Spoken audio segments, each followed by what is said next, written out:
jika Islam itu indah dan jika Islam itu mengajarkan satu konsep religion yang mengedepankan yang namanya monoteistik, kenapa Rabi nggak masuk Islam kan? Jadi framing-framing yang dilakukan oleh para murtadin untuk mendiskreditkan baginda Rasulullah itu nggak akademis gitu. Kenapa? Karena baginda Rasulullah bukan hidup di dalam kultur budaya Europe gitu, melainkan beliau ini hidup di dalam kultur budaya Semitik gitu. Karena Arab itu kan dia punya kultur budaya Semitik gitu. Terus bukan hanya itu, baginda Rasulullah itu dinarasikan dengan narasi yang negatif, kejam, segala macam kan kayak gitu. Yesus itu, kejadian Yesus lahir ke dunia, dia kan nggak ada hubungan darah dengan Yosef. Yusuf Ya, kalau di Ibrani Yosef. Yosef menikah dengan Miriam, kan nggak bersentuhan itu. Berarti Yesus ini anak siapa? Orang tua kita telah memberikan cintanya tanpa pamrih, yuk balas mereka dengan kebaikan abadi, yakni dengan berwakaf Al-Quran atas nama mereka. Wakaf sekarang, pahala selamanya.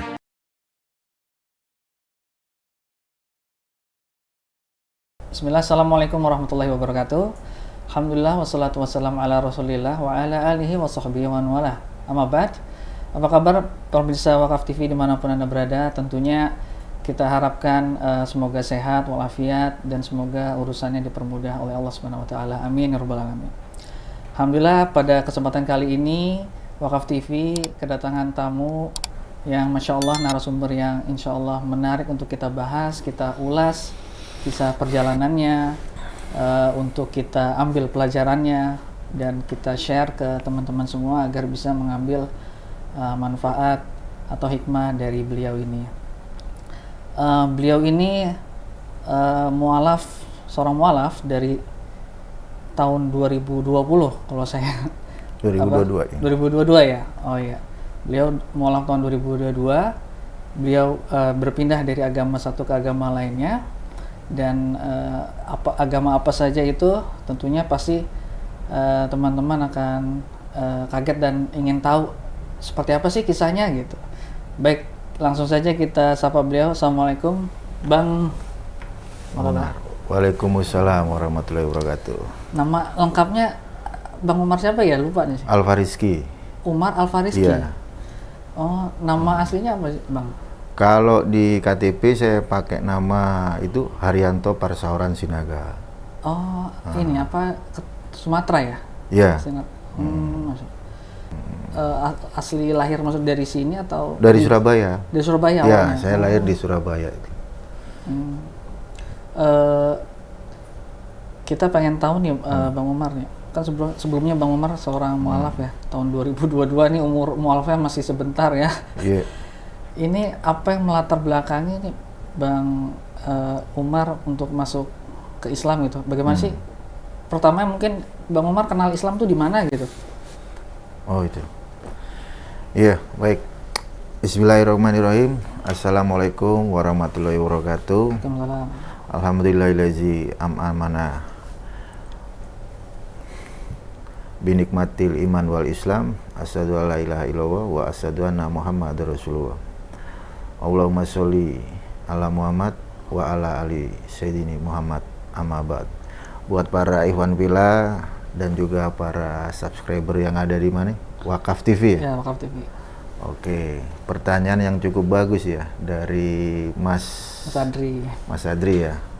Bertanya kepada saya terkait bagaimana prosesi hijrah saya dari religion yang lama ke religion yang baru kan gitu.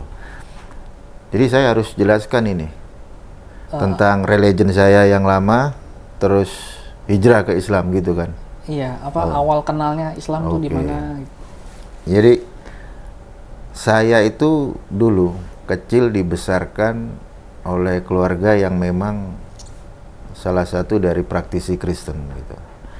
Dan saya itu hidup di dalam lingkup yang dimana orang tua saya itu mengajarkan konsep Kristen gitu.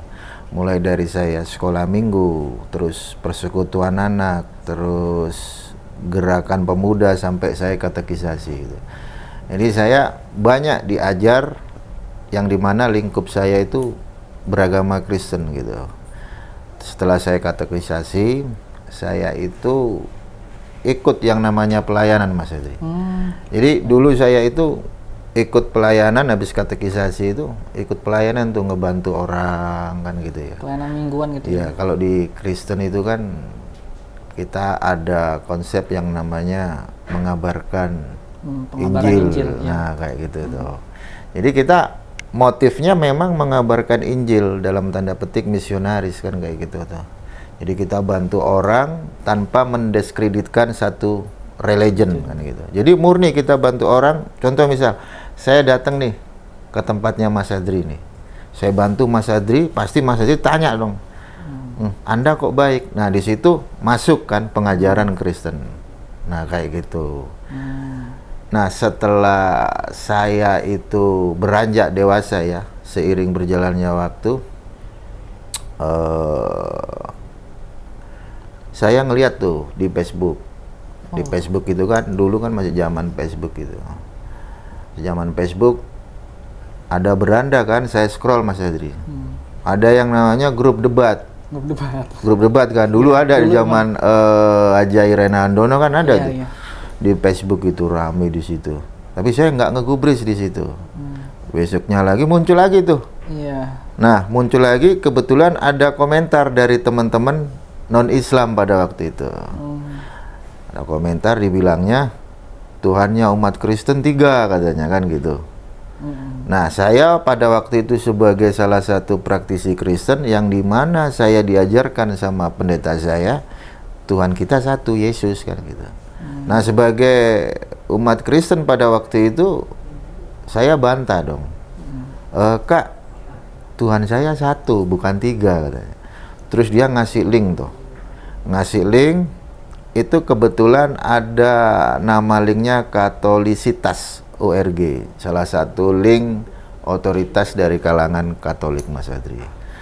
Akhirnya saya baca kan, saya mau baca, tapi saya tanya dulu nih sama pendeta saya kan gitu, Pak Pendeta, kata saudara-saudara Islam, waktu debat di Facebook, mereka bilang Tuhannya kita ada 3, ada Bapa, ada Putra, ada Roh Kudus kan gitu. Nah, terus pendeta saya bilang, udah jangan ikutin debat karena hal itu nggak penting. Yang penting kamu itu percaya Yesus Kristus sebagai Tuhan Allah dan Juru Selamat, lakukan kebenaran, udah nggak usah ngurusin masalah debat karena nggak ada gunanya katanya gitu. Ya udah kan gitu Mas Adri. Tapi tetap saya pelajari itu. Nah, saya pelajari teman-teman dari Islam yang khususnya dalam konteks debat yang di Facebook itu ngomong Tuhan kita 3 kan gitu ya. Saya buka itu, saya buka link Katolisitas tentang Tritunggal ternyata gitu. Allah yang Esa dengan 3 pribadi kan gitu, Bapa, Putra, Roh Kudus. Saya hitung ya emang 3 kan gitu ya. Bahkan di dalam kitab mereka, di dalam 1 Yohanes 5 ayat 7 ada di situ ya. Ada 3 kesaksian di sorga gitu, dan ketiganya adalah satu. Nah, itu. Ya ketiganya itu ya Bapa, Putra, Roh Kudus yang jadi satu gitu. Nah dari situ banyak itu. Itu tahun berapa ya? Wow lama, zamannya Di atas 2007 ya? 2008. Arimatea lah itu zaman. Iya, soalnya mereka memang mulai Paul Stephen, Pak Romadi mulainya di debat-debat Facebook mereka muncul. Iya, kemudian gimana? Udah lama Bang Adri. Jadi sejak eksisnya Arimatea pada waktu itu. Tapi saya nggak ngikut yang namanya debat-debat kayak gitu ya. Saya lebih condong ke mengabarkan Injil pada waktu itu, mengabarkan kabar gembira gitu. Terus ketika saya mempelajari konsep Trinitas itu, saya memperdalam tuh Trinitas tuh. Akhirnya ada sebuah pengajaran ya dari Bapak Gereja ternyata. Jadi pertama kali yang mengajarkan itu salah satu Bapak Gereja itu, dia punya nama Theophilus dari Antioquia gitu. Dia ngajarin Trias. Nah, habis Theophilus dari Antioquia masuk yang namanya Tertullian. Itu mengajarkan konsep tres personae una substantia discreti non separati. Habis dari Tertullian nanti ada lagi Mas Adi, Athanasius gitu, sampai ke Saint Agustinus, Thomas Aquinas, dan sampai sekarang itu konsep trinitas mereka masih ada gitu. Tapi pada waktu itu saya keluar dari doktrin trinitas ini Mas Adi. Saya keluar, saya ngikut ke Kristen yang dia punya basic Jewish. Namanya Messianic Judaism. Di bawah asuhan Ishak Safira dan Italki, komunitas namanya Ahafat Ami. Ada di Indonesia itu? Kalau di Indonesia nggak ada, adanya di Singapura. Kalau di Singapura bisa cek channel YouTube-nya itu di Ori Singapura. Di situ ada Mas Andri Widodo. Nah, saya ngikuti pelajaran di situ. Nah, setelah ke Messianic Judaism, Kristen yang dia punya pola pikir Hebrew, Mas Andri. Jadi Yesus itu dia dinarasikan sebagai Kohen Hagadol, imam besar. Bahasa Ibrani Kohen itu imam.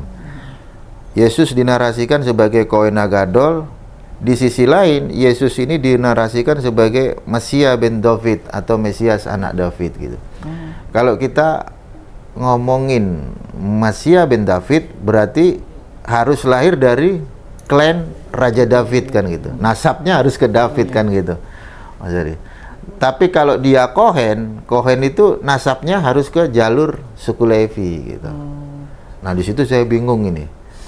Ini yang satu dari sukunya Daud, yaitu Yehuda. Terus yang satu dari suku Lewi. Terus ada lagi pengajarannya, Yesus itu digambarkan sebagai Mesias yang menderita katanya gitu.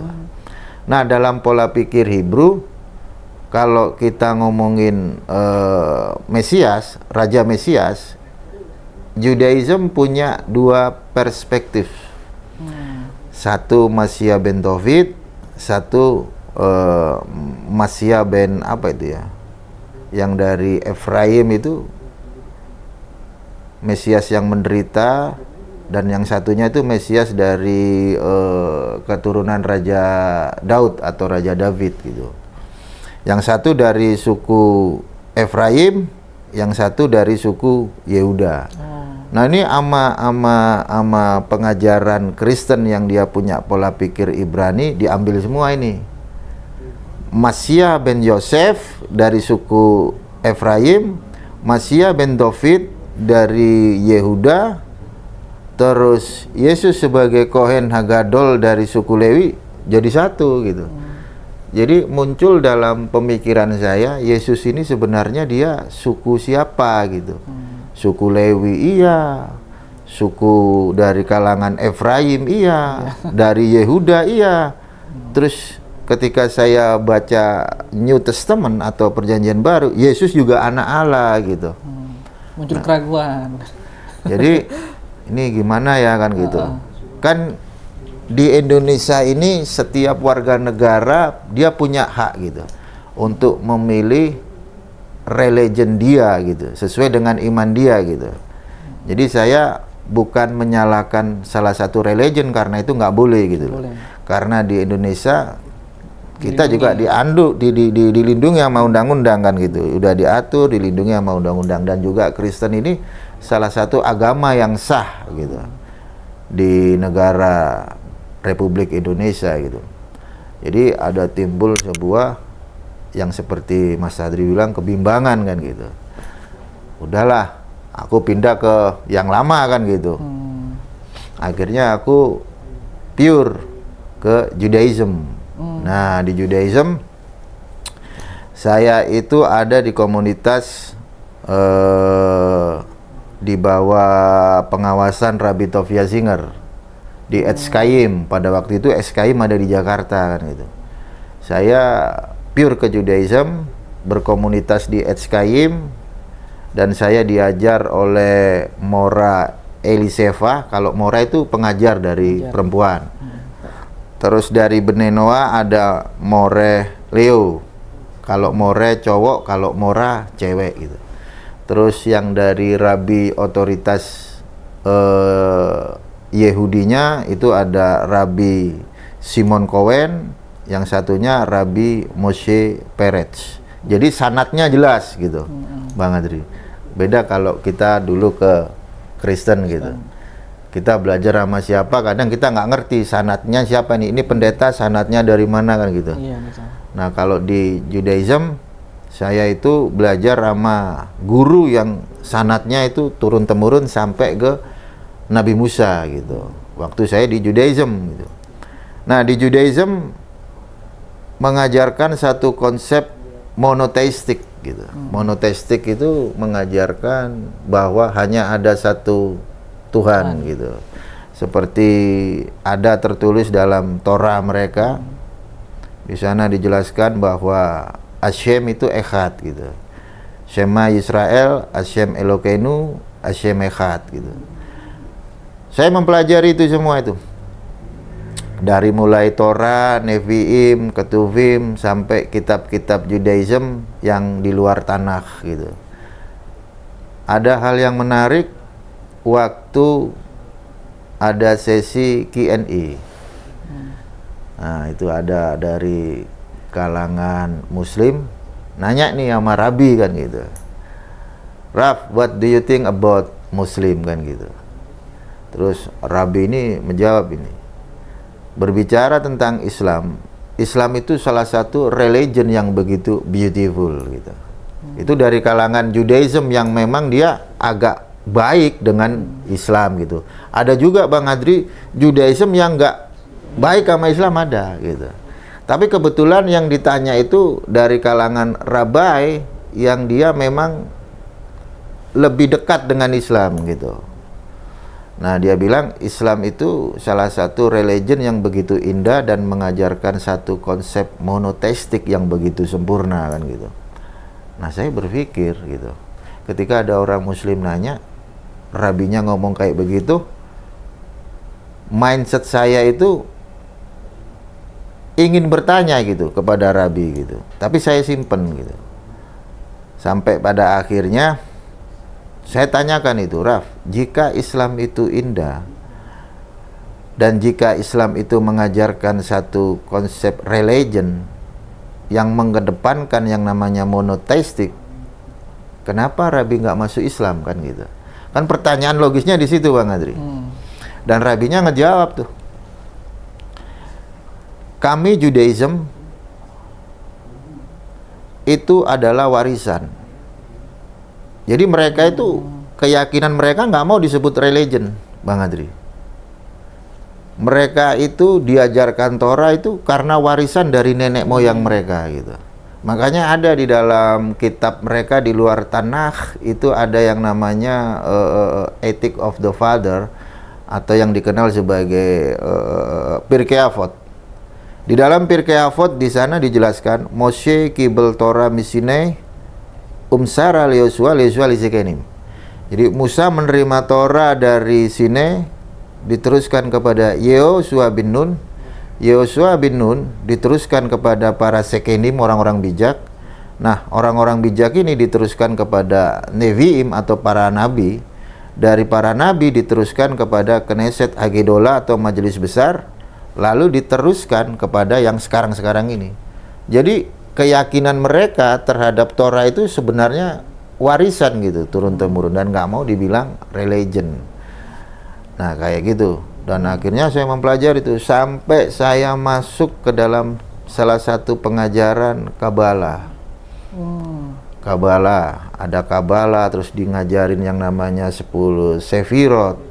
Dan satu yang membuat saya bimbang, di dalam Judaism itu mengajarkan satu konsep yang namanya reinkarnasi, Bang Adri. Situlah letaknya. Nah, di situ saya mulai nih, loh, ini udah bagus ini, Tuhannya satu gitu kan. Tuhannya satu, ada para nabinya, dan Tuhannya bukan manusia, apalagi anak manusia, kan ada itu di dalam Torah. Lo Israel, Allah itu bukan manusia, apalagi putra manusia. Torah Shem Temima, Torah itu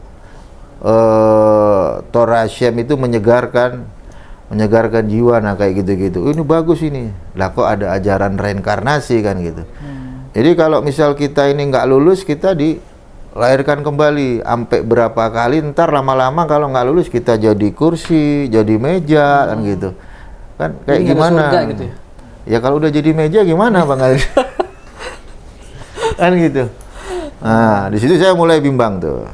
Nah, akhirnya saya teringat salah satu rabai itu bilang Islam itu salah satu agama yang begitu indah. Terus di sisi lain ada rabi yang bilang sebaliknya gitu.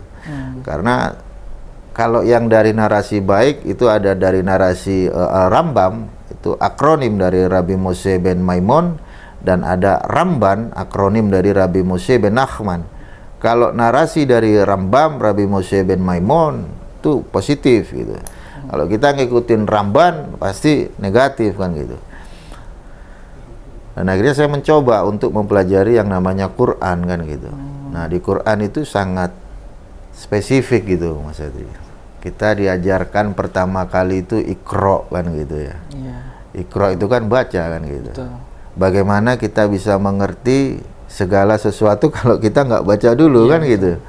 Makanya itu sangat apa ya, masuk di logika kita gitu. Bagaimana cara kita tahu kalau kita nggak ngebaca gitu kan. Makanya kan baca, jangan cuma kerja kan gitu. Bagaimana mungkin kita kerja kalau kita nggak baca dulu kan gitu. Nah, berbeda dengan religion saya yang dulu gitu. Kalau di Islam kita diajarkan satu konsep yang namanya Iqra kan gitu. Kalau di religion saya yang lama itu kita buka kitab dari kanan ke kiri, kalau Judaism, kalau Kristen dari kiri ke kanan. Dan saya baca dari Judaism dari kanan ke kiri, yang pertama itu saya ditunjukkan Bereshit bara Elohim et as-samayim fi et haaretz. Jadi belum apa-apa saya udah dikasih tahu pada mulanya Hashem ini menciptakan langit dan bumi gitu. Kan gitu. Beda kan nama Quran itu kita disuruh Iqra dulu nih supaya you tahu nih huruf-hurufnya kan gitu. Iqra itu kan membaca kan gitu. Pelajaran basic dari umat Islam ya memang harus bisa baca supaya bisa mengerti apa yang disampaikan Allah Subhanahu wa taala melalui Al-Qur'an, yang dimana Al-Qur'an dulu itu di Laul Mahfuz, terus habis itu diajarkan kepada baginda Rasulullah melalui malaikat Jibril. Nah, itu yang membuat saya tertarik gitu. Dan historis dari turunnya Quran, kalau kita ngelihat sejarah Mas Adri, Torahnya orang Yahudi, orang Bani Israel, itu dia turun secara live. Secara live, lisan. Jadi Tuhan mereka itu kan gak ada bentuknya, cuma suara kan gitu. Secara live, berfirmanlah Hashem. Lah ini kalau di Islam, di sepanjang narasi yang ada di dalam Al-Quran itu pasti ada narasi berfirmanlah Allah, dan itu ayat itu kan turun gitu secara live gitu. Nah, di situ ada satu persamaan yang membuat saya untuk mempelajari itu. Kalau perbedaan pasti ada gitu. Nah, akhirnya saya mempelajari Islam, dan Islam itu bagi saya tidak semudah membalikan telapak tangan gitu. Saya harus bisa menaruh mindset saya yang dulu gitu. Ketika saya baca Quran ini, mindset saya yang dulu ini mikirnya gini Bang Andri. Kalau saya ngelihat debat-debat itu, baginda Rasulullah itu kan dinarasikan nama kalangan sebelah, tahu sendiri narasi mereka ya kan. Yang jahat lah, segala macem lah. Oke lah, saya mau belajar Iqra, habis gitu saya mau belajar sejarah karena saya suka sejarah gitu. Nah, akhirnya saya cari tuh dari sisi-sisi historis bagaimana cerita dari baginda Rasulullah. Banyak dari para murtadin tuh khususnya tuh selalu mendiskreditkan baginda Rasulullah tuh.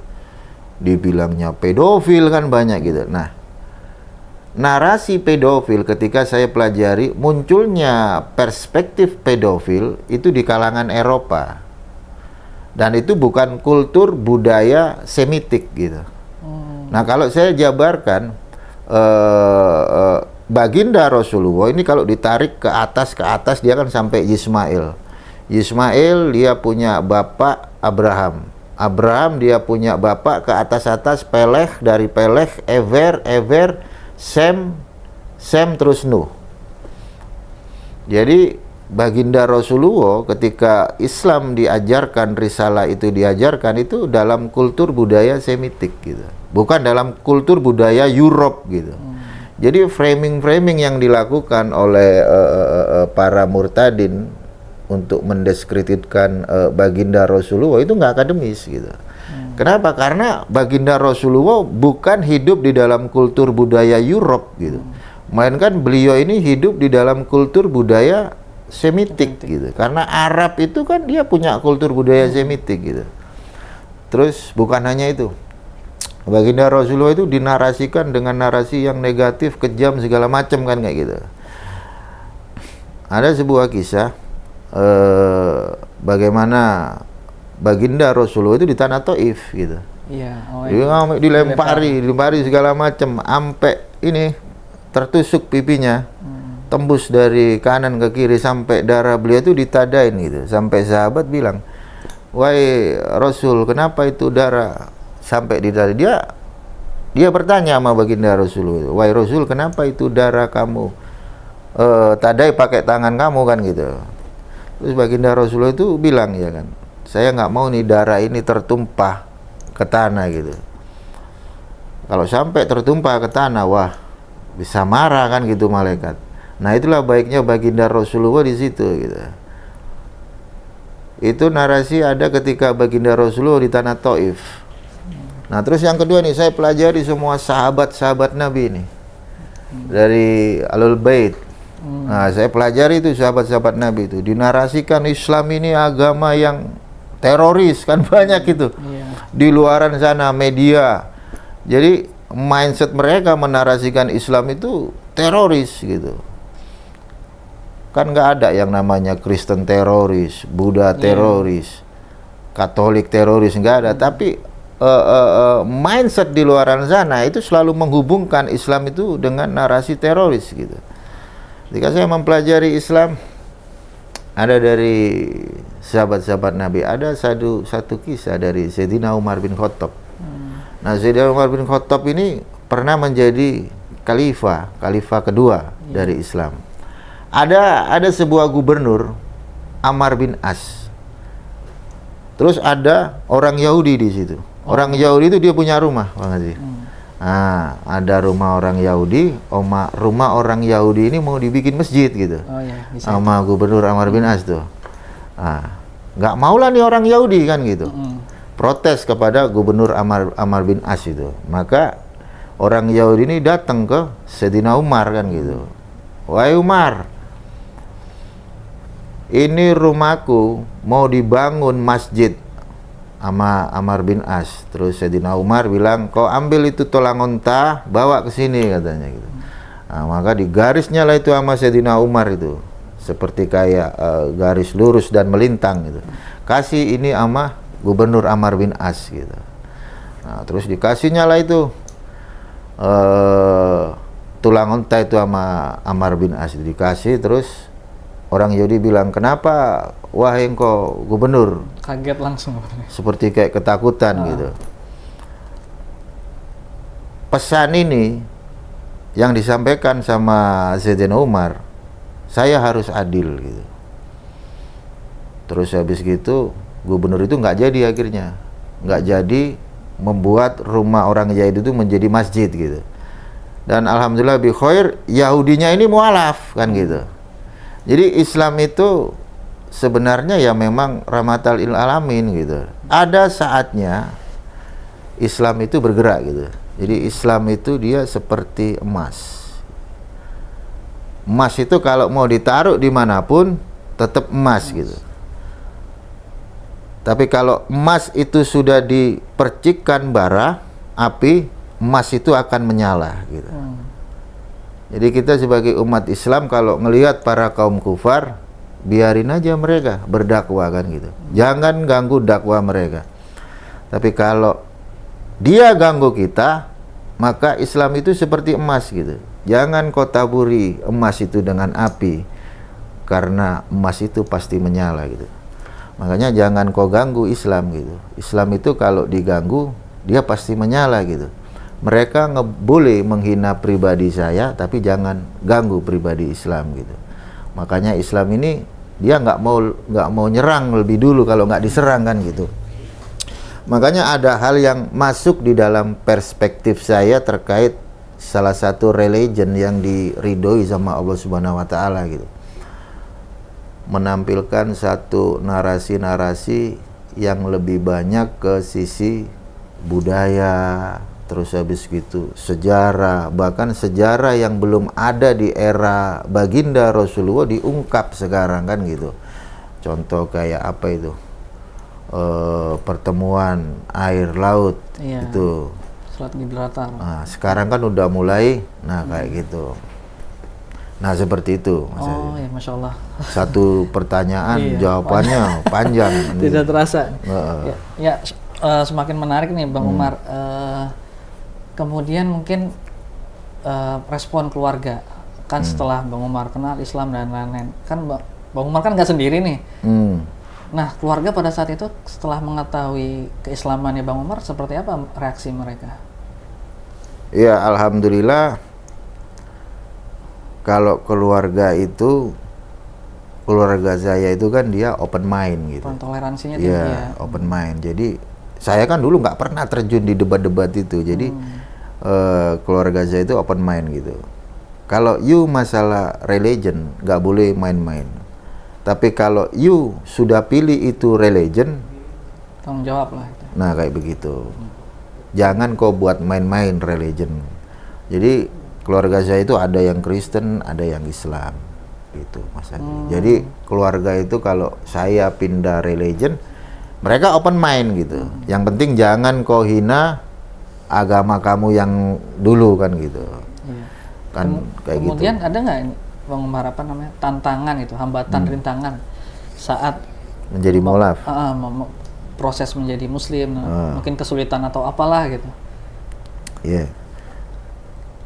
Kalau ada orang dia menganut agama Islam nggak ada rintangan, bukan Islam. Iya. Bukan Islam. Kenapa? Secara logika, bagaimana perjuangan baginda Rasulullah dalam menegakkan Islam? Iya, betul. Nah kalau Nabi kita aja sampai kayak gitu, apalagi kita, Bang Adri? Iya, betul. Saya itu dulu jadi mualaf, saya dicaci maki sama teman-teman apologet saya. Pengkhianat lah, yang apalah segala macem lah, itu udah pasti gitu. Kalau keluarga sih enggak kan gitu. Terus habis gitu saya mulai dari nol di situ. Mulai dari nol menjadi seorang mualaf. Jadi dulu saya waktu prosesi tanggal 10 bulan 10, kalau nggak salah juga tanggal 10 bulan 10 tahun 2022 tuh. Saya mualaf itu dari hati saya mempelajari itu Islam. Gimana ya? Kan udah banyak itu debater-debater itu. Saya harus mualaf nih, saya bilang gitu. Saya cari masjid. Nah kebetulan masjidnya namanya Al Akbar di Surabaya. Jadi saya itu di handphone itu kan ada Gojek, Bang Adri. Iya. Saya Gojek naik motor itu ke Masjid Al Akbar. Nyampe di sana, yang namanya saya dulunya Kristen, Judaism kan nggak ngerti ya. Masjid Al Akbar itu kayak gimana, terus gimana kita mau masuk, kan kita masih buta waktu itu. Ada posapam. Saya ngomong, Pak, saya mau ke Masjid Al Akbar, saya mau prosesi syahadat. Itu saya nanya sama sapam. Oh Pak, silakan masuk di kantor itu yang buat nerima tamu itu. Masuklah saya di situ, Bang Adri. Terus saya bilang, Assalamualaikum, kan gitu. Kan gitu umat Islam kan gitu. Terus Waalaikumsalam katanya. Ada keperluan apa Pak? Saya mau prosesi syahadat, ini daftarnya di mana gitu. Jadi macam kayak orang apa ya, nekat gitu aja gitu, datang sendiri. Akhirnya ditunjukin, Bapak bisa ke ruangan yang sebelah sana kan gitu. Nah, namanya saya dulu Kristen, Judaism, ya kan. Masuklah saya nyelonong kan, udah tahu. Misalnya kantornya di sini nih. Nah, saya langsung masuk aja, sepatu masih saya pakai kan gitu. Masuk, saya dimarahin Mas Adri. Masuk, Pak, tempatnya suci, lepas sepatunya. Oh siap, saya bilang gitu. Itu kalau kita nggak ada niat udah pasti marah itu kan. Kan gitu Mas Adri. Untungnya saya itu memang niat gitu. Ketika sepatu sudah saya lepas, saya bilang tuh sama amir masjidnya itu, ditanya keperluannya apa, saya bilang, Pak, saya mau prosesi menjadi seorang mualaf gitu. Langsung dibilang, mana KTP-mu, katanya gitu kan. Saya kasih nih KTP, dilihat, oh iya Kristen. Kenapa kau mau mualaf gitu? Coba kau jelaskan gitu. Oh, saya jelaskan itu sampai kurang lebih 15 menit. Setelah saya udah jelasin, ya udah kau pulang, katanya. Dalam hati saya, ya kan, kemana nih orang kan gitu ya. Saya ini mau prosesi menjadi seorang mualaf, ditanyain KTP-nya mana, saya disuruh cerita kenapa jadi mualaf, habis gitu saya disuruh pulang gitu. Udah kamu pulang dulu, besok balik, katanya gitu. Akhirnya waktu saya balik itu saya berpikir ya, saya diminta KTP, disuruh cerita, habis itu disuruh balik lagi besok. Oh, ini mau ngetes saya nih orang, gue bilang gitu kan. Besok gue balik gitu kan. Nah, besoknya lagi gue balik, Mas Adri. Seperti biasa ke pos sapam, terus ke yang nerima tamu itu, terus ke kantornya. Saya udah tahu tuh, sepatu saya lepas ya kan. Oh, tempat suci ada garisnya itu, Mas Adri. Ada garisnya, saya lepas ini. Ustadznya di situ ngelihat gitu, diliatin saya gitu. Mungkin dalam hatinya, oh udah tahu dia ya. Majulah lagi saya gitu. Ya, dengan siapa? Kan yang kemarin, Pak, saya bilang gitu. Oh, yang mau ada keperluan mau syahadat gitu, iya gitu. Terus motivasi kamu mau menjadi seorang muslim apa, katanya gitu. Kan banyak itu, mau nikah segala macam. Saya ceritain lagi gitu. Kurang lebih itu 10-15 menit saya ceritain lagi tuh. Terus saya dikasih tuh lembaran kertas yang di situ siapa Nabi Isa alaihissalam menurut Islam. Itu saya udah cerita, dikasih buku itu. Nih kau pelajari, kau pulang lagi, katanya gitu. Besok balik lagi gitu. Nah, akhirnya kan saya pelajari dulu itu. Kurang lebih 2-3 minggu lah, sebulan, kurang lebih sebulan. Saya pelajari, saya balik lagi nih ke Masjid Al-Akbar tuh. Ketemu sama takmir masjidnya, terus saya ngomong, Pak, ini saya sudah pelajari nih. Berarti kamu sudah tahu Nabi Isa alaihissalam? Tahu. Kau sudah tahu Yesus Kristus? Sudah. Terus gimana kamu? Mualaf itu susah loh.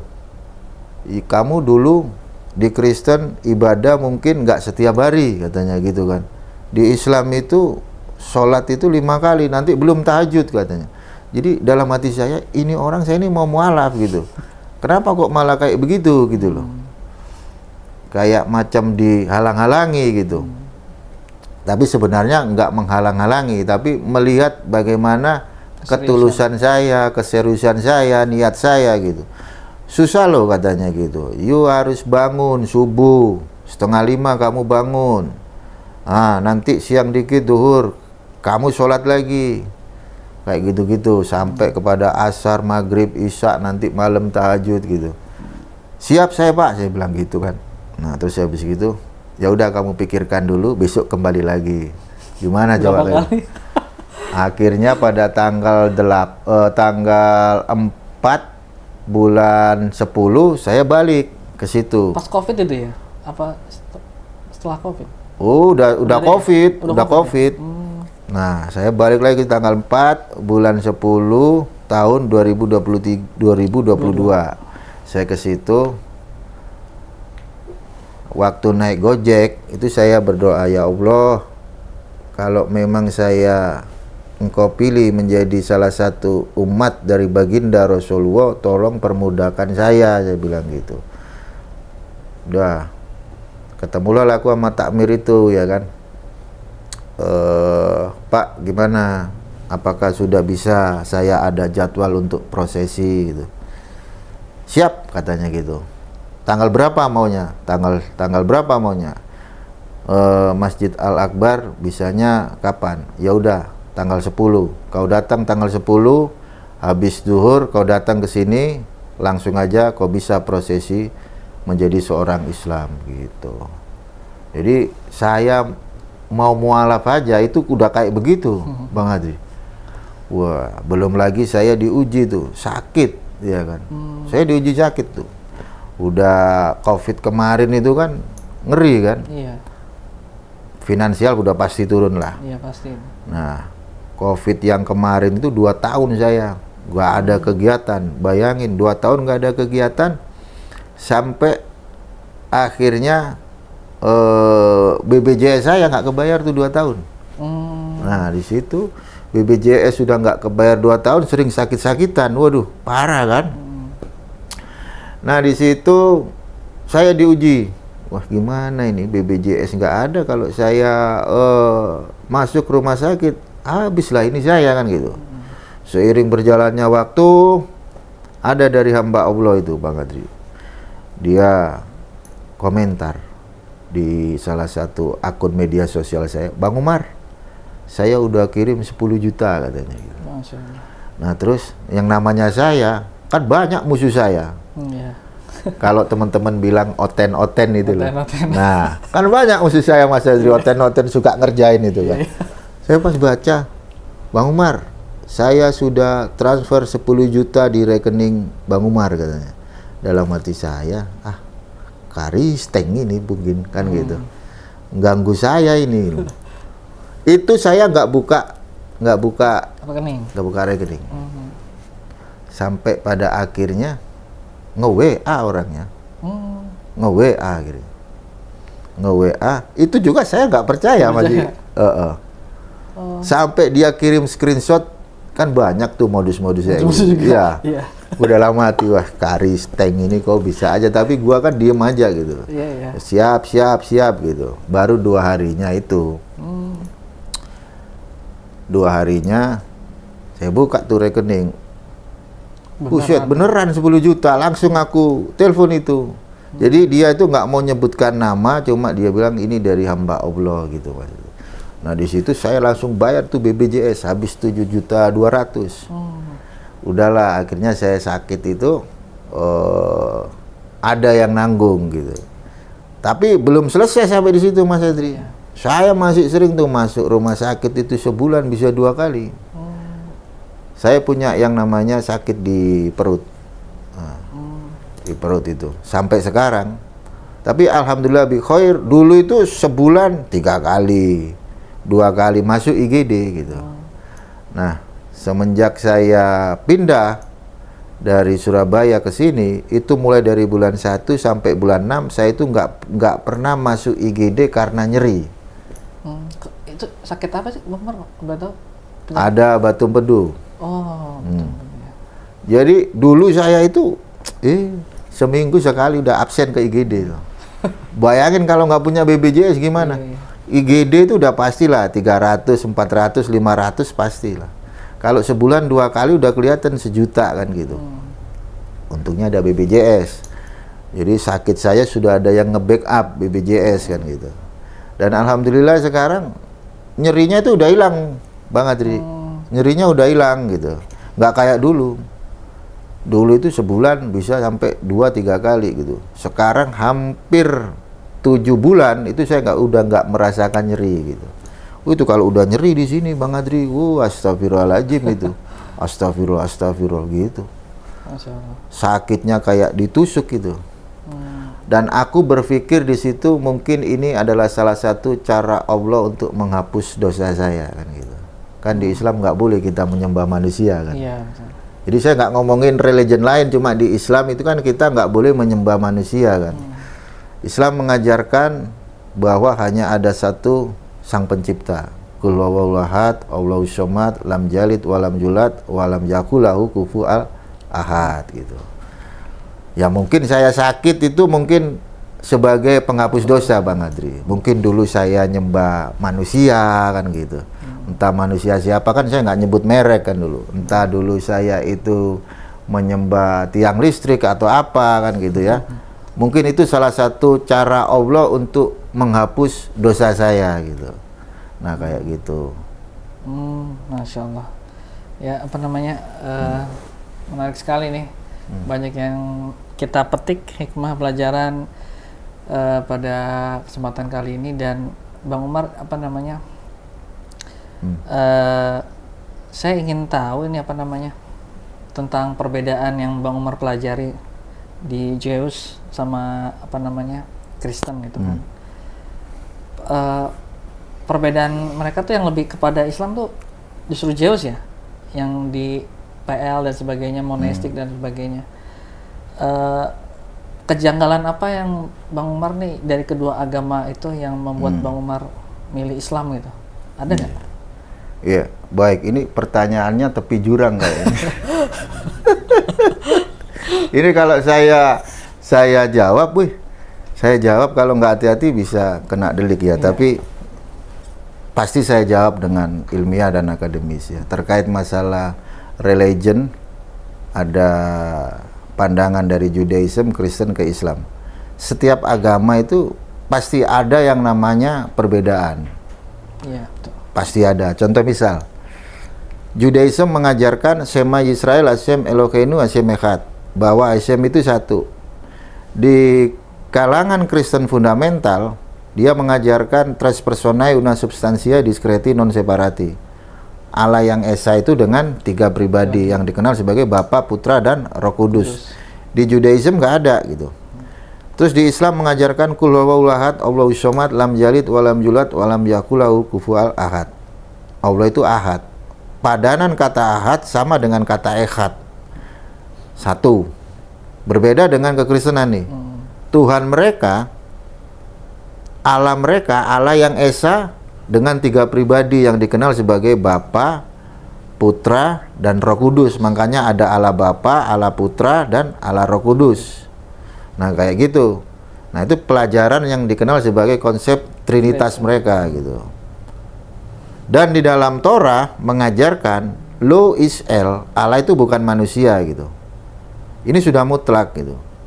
Bahkan di Islam diajarkan Allah itu tidak beranak dan tidak diperanakan gitu. Nah, itu perbedaannya di situ.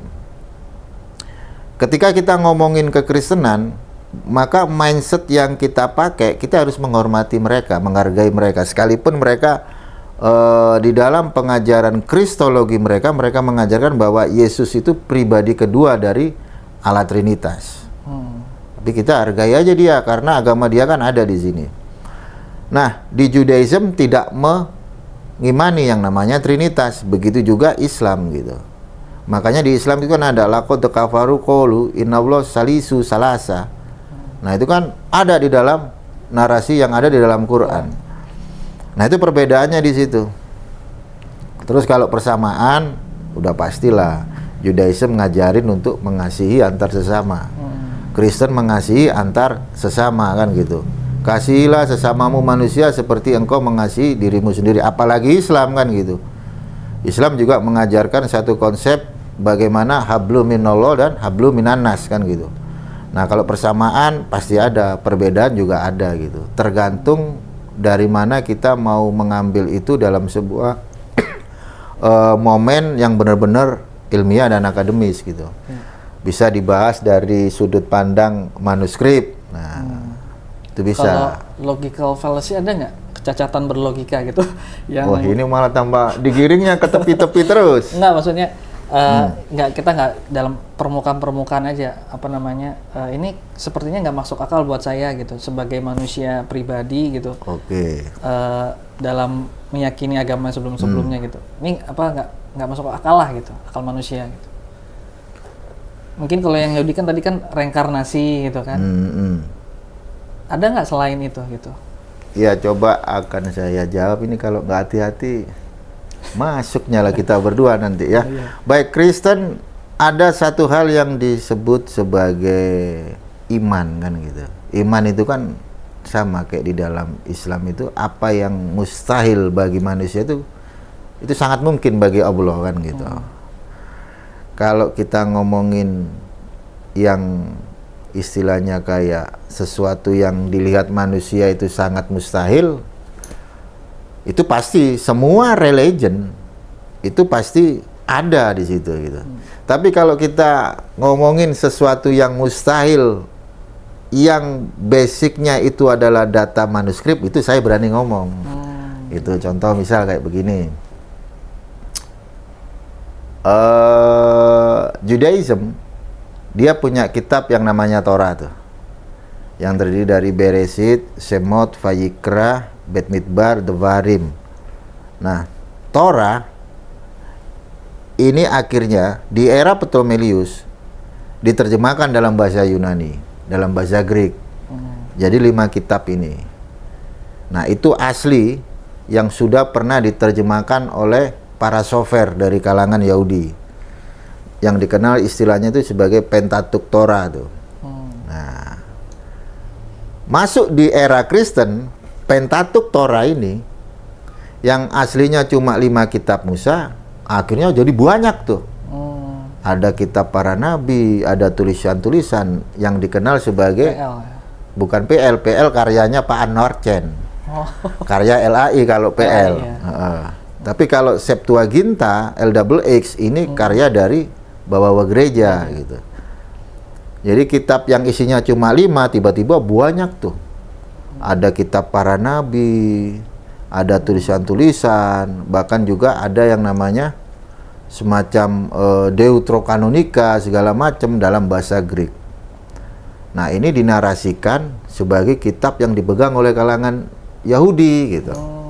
Nah, itu nggak masuk akal. Kenapa? Karena sejarah Torah diterjemahkan itu cuma 5 kitab Musa saja yang diterjemahkan sama para sofer gitu. Terus tiba-tiba di era yang akan datang, Judaism, para sofer ini dituduh gitu. Dituduh bahwa mereka juga menulis kitab yang arahnya ke Nevi'im dan juga ke Tuvim yang ada dalam LXX sekarang gitu. Sebenarnya LXX itu adalah kitab yang dipegang oleh kalangan Kristen gitu. Sementara Pentateuch Torah itu kitab itu sudah nggak dipakai gitu, karena memakai bahasa Greek gitu.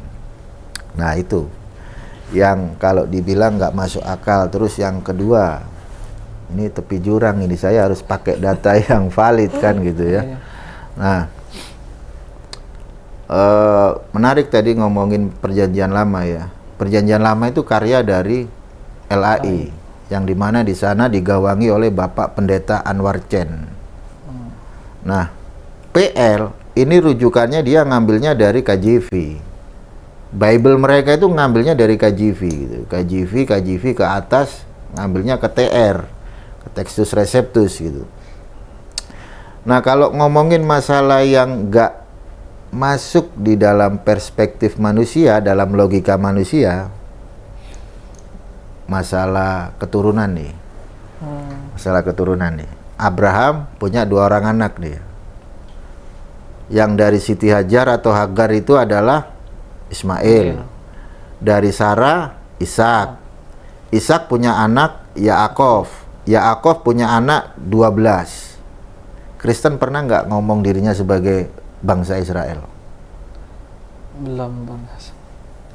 Kalau di media-media itu kan kami ini bangsa Israel. Penganut bangsa Israel gitu. Umat pilihan Tuhan, imamat yang rajani kan gitu. Kita cek secara sisi historis. Abraham punya anak Sarah, Sarah punya anak Abraham punya istri Sarah. Terus punya anak namanya Yiskak. Yiskak punya anak namanya Yaakov. Yaakov punya anak 12. Dari 12 anaknya Yaakov, ada nggak yang namanya Antiokhia? Tidak ada ya? Nggak ada kan ada gitu. Ya? Kenapa saya ngomong Antiokhia? Karena Kristen pertama kali disebut di Antiokhia kan gitu. Kan 12 suku, 12 anaknya Yaakov itu kan menjadi sebuah suku kan gitu. Iya, betul. Kalau Abraham menikah dengan Hagar atau Ketura atau Siti Hajar, lahir Ismail. Ismail 12 raja nih ke bawah. Ada nggak Antiokhia di situ? Tidak ada sih. Nah, berarti Kristen ini dari Antiokhia gitu. Jadi bagaimana mungkin mereka ngomong Am Yisrael Chai, Itu kalau dalam bahasa Ibrani, dia ngomong, saya ini umat pilihan Tuhan, bangsa Israel, rohani gitu. Sementara di dalam silsilah nasabnya Abraham, nggak ada Antioquia gitu. Iya. Kalau dia mau tabrakan itu ke Yesus, Yesus anak siapa? Turunan Ishak berarti. Yesus itu, kejadian Yesus lahir ke dunia, dia kan nggak ada hubungan Darah dengan Yosef. Yusuf Ya, kalau di Ibrani Yosef. Yosef menikah dengan Miriam, kan nggak bersentuhan itu. Berarti Yesus ini anak siapa? Anak Allah kan gitu. Oh, dia bilangnya begitu mereka. Loh, bukankah ketika Yesus dibaptis, ada suara di sorga, inilah anakku yang kukasihi. Jadi Yesus ini kalau kita ngomongin masalah nasab, nggak ada dia punya darah dari Yosef. Iya. Karena Yesus dikandung Maria. dari Roh Kudus. Gitu. Makanya kalau orang Kristen bilang dia Bene Israel dari Yesus, Yesus anak Allah dia. Dikandung dari Roh Kudus. Orang dia lahir bukan dalam konteks hubungan suami istri. Bukan dalam konteks basar echad kalau dalam bahasa Ibrani. Terus dia kan lahirnya dari Roh Kudus. Bukan diklaim sebagai Yesus putra Maryam, terus anak Zakaria, dan Makanya seterusnya gitu. makanya Quran kan lebih spesifik. Isa ibnu Maria. Nah, itu yang benar. Tapi kalau PB Yesus Putra Allah. Yesus anak Yosef segala macam ke atas sampai Daud. Nah, itu. Iya, perbedaan perspektif itu ya. Kan nggak masuk akal, Mas Haji. Iya, betul. Iya, baik. Masya Allah, pemirsa, nih sebenarnya pengen nanya-nanya lagi, cuman karena khawatir pinggir jurang masuk jurang gitu, makanya kita sudahi, dan insya Allah ya mungkin next kedepannya kita coba akan wawancara beliau lagi. Mungkin terakhir Bang Umar, mungkin harapannya Bang Umar nih, harapannya apa kedepannya untuk Bang Umar sendiri, kemudian Bang Umar punya pesan-pesan tidak kepada teman-teman mu'alaf, ya mungkin ya insya Allah kan nanti ini ditonton ya, siapa tahu bisa menjadi wasilah atau pencerahan buat mereka lah gitu, Bang Umar. Oke, siap. Ini nasihat bukan hanya untuk mu'alaf tapi saya sendiri. Kita sebagai mu'alaf, kita perbanyak belajar Iqra. Iqra, belajar kitab Sulamut Taufik, basic-basic yang di Islam. Sejarah itu ya. Kita pelajari dulu nih secara baik dan benar, dan kita cari para kiai atau ulama yang sanadnya jelas kan gitu. Terus sebagai seorang mu'alaf, kita nggak boleh menghina agama orang kan gitu. Di Islam ini kita diajarkan jangan kau menghina agama orang kan gitu. Kalau agama mereka dihina, mereka akan lebih menghina. Sebisa mungkin kita perdalam Islam, terus habis itu kita banyak melakukan kebaikan ya kan. Kita sering kumpul di majelis taklim, kita bantu-bantu mereka-mereka yang kesusahan ya kan, kepada orang yatim piatu, fakir-fakir miskin ya kan. Ada saatnya kita melawan bantahan kaum kufar gitu. Ada saatnya kita berdiskusi dengan mereka dalam sebuah forum yang ilmiah dan akademis. Itu ada saatnya gitu.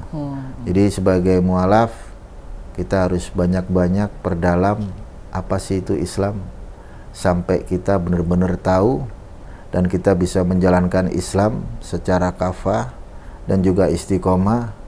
Dan satu lagi, menjadi umat Islam harus bisa menegakkan yang namanya amar ma'ruf nahi mungkar. Hitam-hitam, putih-putih, nggak ada bau. Masya Allah. Udah. Ya, Masya Allah. Ya, pemirsa Wakaf TV, Masya Allah Bang Umar, terima kasih banyak. Kita semua jadi mengerti ya kisah perjalanan Bang Umar, pergolakan batinnya Bang Umar, mulai dari mencari dan sebagainya. Ya, kita intinya mendoakan Bang Umar semoga istiqomah, amin. Kemudian ya semoga tercapai juga cita-citanya, harapannya, dan juga diberikan kesehatan oleh Allah Subhanahu wa taala dan juga keluarga. Baik, pemirsa, demikian perbincangan kita kali ini. Jangan lupa like, subscribe, komen, dan juga jangan lupa aktifkan lonceng notifikasi agar teman-teman semua bisa mendapatkan update terbaru konten sebelumnya. Mohon maaf, kami undur diri. Wassalamualaikum warahmatullahi wabarakatuh. Orang tua kita telah memberikan cintanya tanpa pamrih, yuk balas mereka dengan kebaikan abadi, yakni dengan berwakaf Al-Quran atas nama mereka. Wakaf sekarang, pahala selamanya.